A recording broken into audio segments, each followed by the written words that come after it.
Now, this the story. When I read through the story, I have read through this one. When I read through the story, it was kind of a shock to me.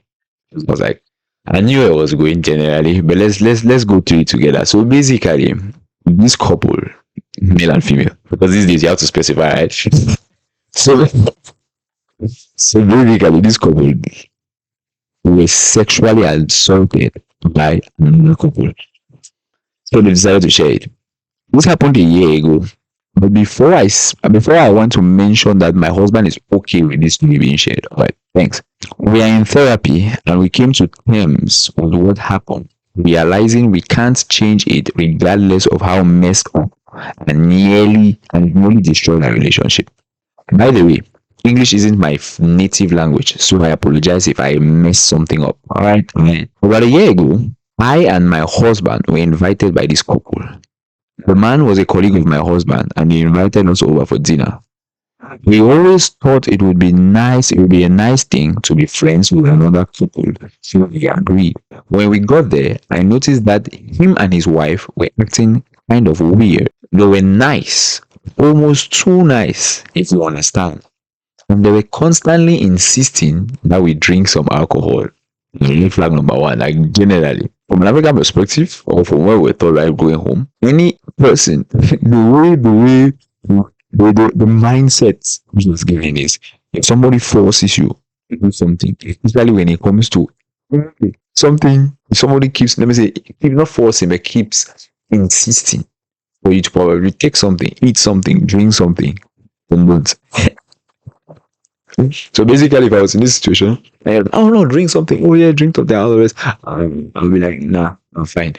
Even if I badly wanted to drink. Anyway, let's keep going.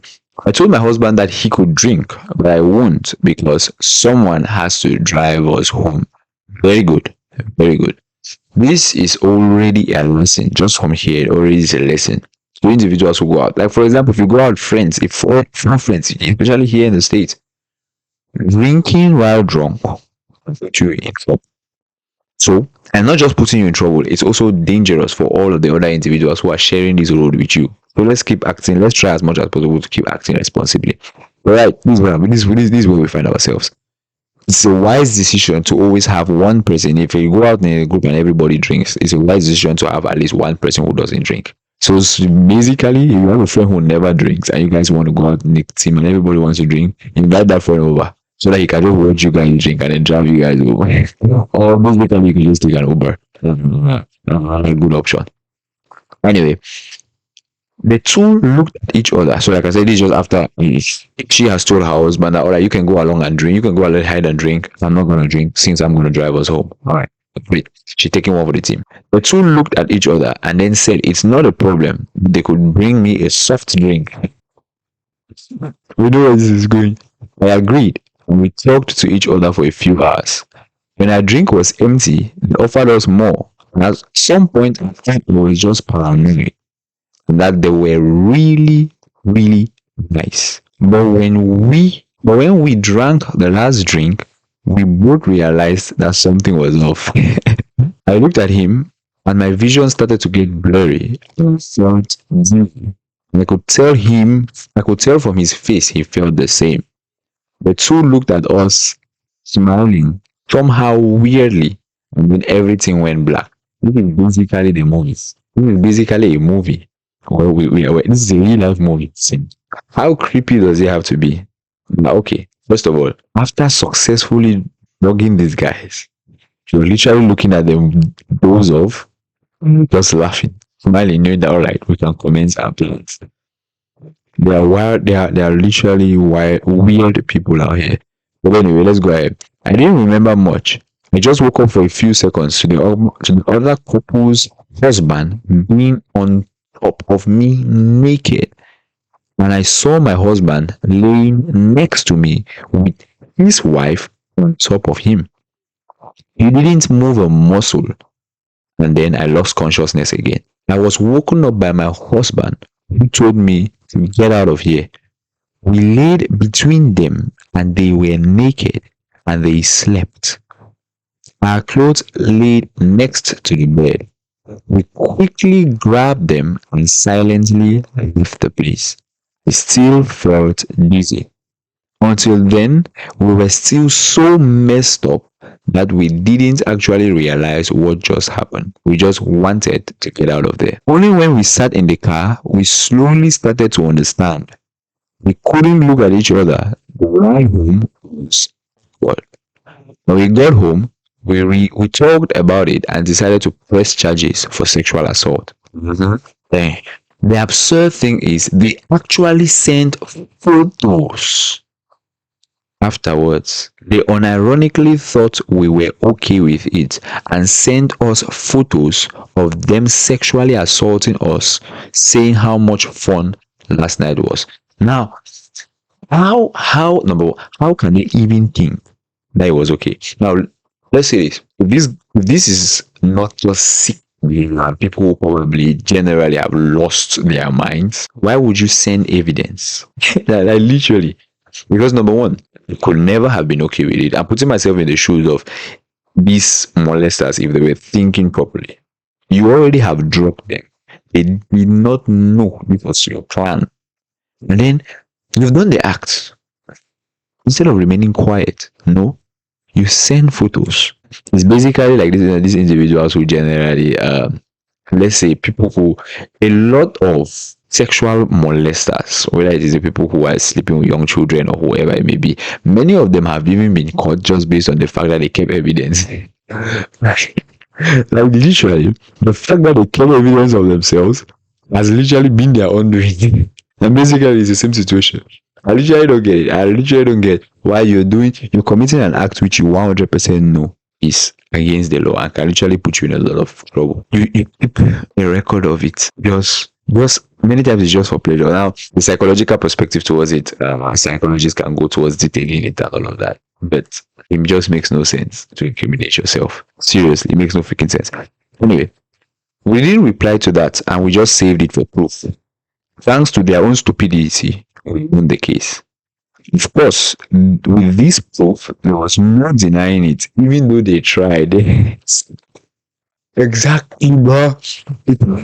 Because already, you've put yourself in a very incriminating position when you try to deny it after sending the pictures. So, however, this occurrence messed up our relationship pretty badly. Yeah. It was hard for both of us to enjoy intercourse, and we felt more and more distant towards each other. Only the couples therapy managed to save our relationship, and I would say we are kind of back to our former selves. But it wasn't easy. I just wanted to share this. I just wanted to share this because I felt like this subreddit might be a good place for it and for to raise awareness. Thank you. Thank you for caring. I wish I could have shared this sooner, but our lawyer recommended us not to make any statements that they could use against us. However, this is it. Thanks for your attention. Indeed. All right. We'll jump to like 2 or 3 comments and then you guys can drop your own comments in the main section. Little, I think that's his name, says, how the heck would they think drugging 2 people and effing them would at all be consensual and a good time for both parties? Don't you take photos of it and send it to you? What the actual F reasoning did they give that the thought was even remotely okay? Straight to jail. I'm so sorry to hear when this happened to the 2 of you. So glad you got some justice in some way and both getting back to somewhat normal. Yep. Not like usually. I think he just really okay what I already had highlighted. Like incriminating yourself in situations like this is literally the worst. This guy says, Jesus, I'm sorry this happened to you. I hope they lock them up for a really, really long time. Last, Cleo JK, he says, I may have read too many dodgy crime things, but I reckon that they were going to use those photos to blackmail. People like this rely on other people's shame of not reporting. Kudos to you both for reporting and seeing it through. Amazing. Yeah. Number one, that's literally one of the biggest remarks that I think I've learned from here. Like many individuals who have been in a situation like this, who have been molested in the past, they really don't want it going out there. Because unfortunately, people look at the victims of this. Sometimes maybe they don't just want that shame. They don't just want people looking at them and feeling pity for them. But also, sometimes it eventually just gives a negative connotation where it's instead of feeling pity for these individuals, it just becomes like a social stigma where they're like, oh, those are those people who were molested, who were sexually molested by the other couple.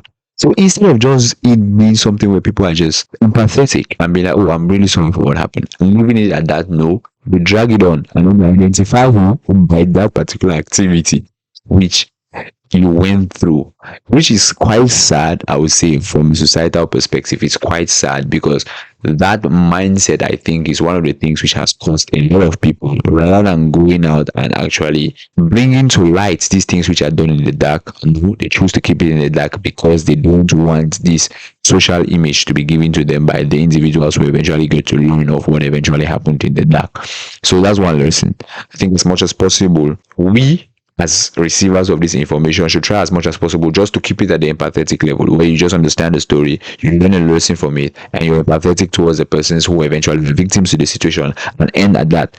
No need to keep bringing up, no need to keep highlighting it. I was the one identifying these individuals based on just the things which happened to them, because this kind of mindset is what has kept a lot of people from coming out and talking about what they have gone through. All right, drop your comments. Whatever thing you think about this story, give me your opinion. Like, share, and comment. Right, big ups. Until next time.